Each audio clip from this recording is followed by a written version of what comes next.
This man is doing the Lord's work in dispelling all of the Western propaganda about China in only 6 hours.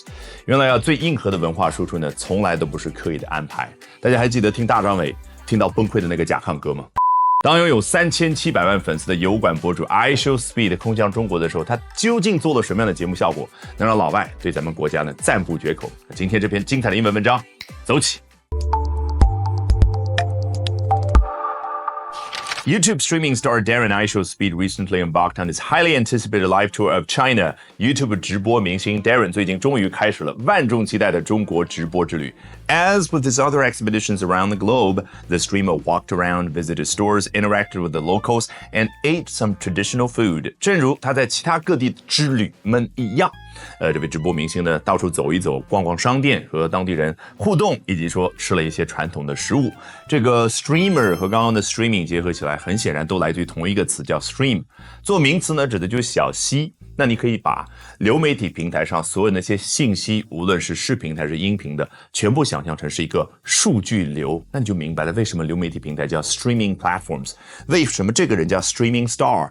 单独表达他这个人的身份的时候叫 streamer， 因为只要一个人 stream 把自己所有的内容通过视频、音频的形式给传播出去，他就是一个 streamer。当然一定要强调他是直播，你可以说live streaming star 或者 he's a live streamer。In one particular instance, Darren found himself in the passenger seat of a Xiaomi SU7 Ultra, zipping through the roads of China.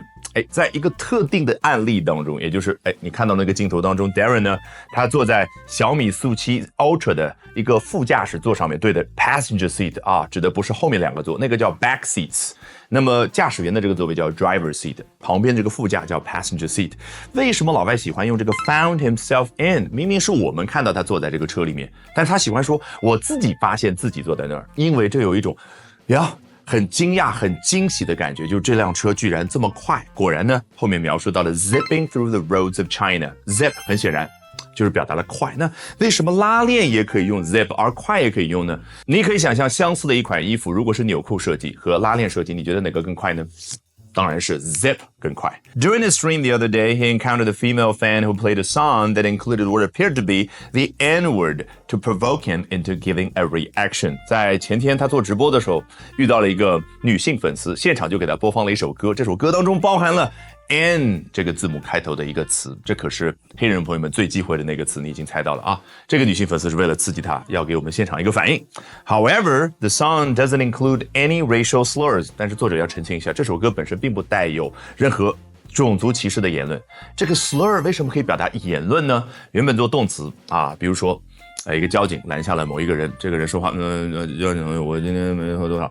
刚刚这个大叔含糊不清的说话，老外会说 he was slurring his words， 他把所有人那些词全部挤在一块儿了。所以你能想象有的时候一个人发表一些歧视性的言论的时候，他也不是很清晰的表达出来，隐晦的表达出来，这个含沙射影的感觉就可以用名词 slur。 当然各种各样的言论加在一块复数形式嘛， racial slurs。For context, the song is Chinese singer Wao Qizhang's 2018 song called Sunshine Rainbow White Pony。这个作者特别贴心，给西方的读者介绍一下这个背景 context 上下文。就这首歌呢，是中国歌手大张伟2018年的一首叫做《阳光彩虹小白马》的歌。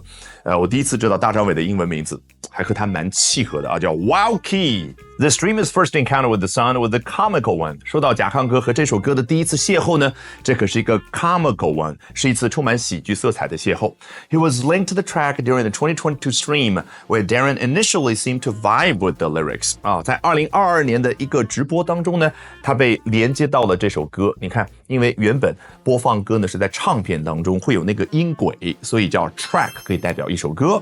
Where Darren initially seemed to vibe with the lyrics， 就交代了当时他听到某一些歌词的时候还是蛮享受的。这个 vibe 做名词原本指的是一个人身上所散发出来的那种氛围、那种气息。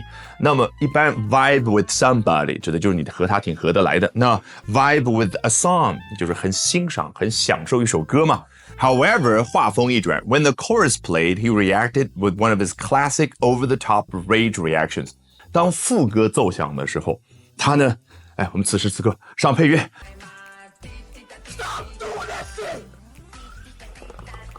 他就用他那个经典的非常夸张的愤怒的表情去做出回应。这个 over the top 字面意思，有一座山，山的顶部叫 the top， 比这个山的顶部还高的地方，是不是可以去形容一个人的情绪非常的夸张？无论是这儿的愤怒的情绪 over the top rage， 还是有个人就是给你夸各种彩虹屁，叫 over the top compliments。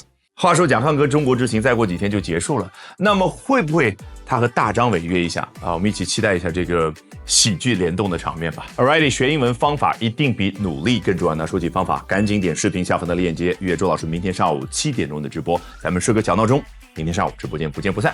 那最后呢，按照我们的老习惯，从头到尾咱们裸听一遍，试出画面感，夸张画面感，听懂英文的感觉。YouTube streaming star Darren Aishou-Speed recently embarked on his highly anticipated live tour of China.